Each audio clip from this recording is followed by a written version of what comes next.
আপনি কি জানেন কেন মা কালী শিবের বুকের উপর পা দিয়ে দাঁড়িয়ে থাকেন? এই দৃশ্যের পেছনে লুকিয়ে আছে এক গভীর আধ্যাত্মিক সত্য। এটি কোনো শিবের প্রতি অসম্মান নয়, বরং এক গভীর সত্যের প্রতীক। কালী শক্তির রূপ, সৃষ্টি ও ধ্বংসের মহাশক্তি, আর শিব চেতনা, স্থির ও নিরাসক্ত। শক্তি ছাড়া চেতনা নির্জীব, আর চেতনা ছাড়া শক্তি দিকহীন।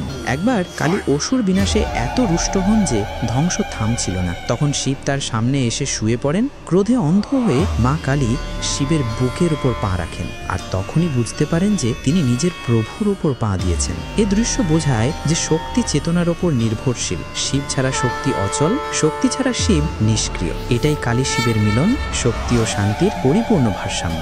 ভিডিওটি ভালো লাগলে আপনার বন্ধুদের সঙ্গে শেয়ার করুন। এইরকম অজানা দেব কাহিনী জানার জন্য এক্ষুনি সাবস্ক্রাইব করুন আমাদের চ্যানেল। কমেন্ট লিখুন জয় মা কালী। সুস্থ থাকুন, ভালো থাকুন। ধন্যবাদ।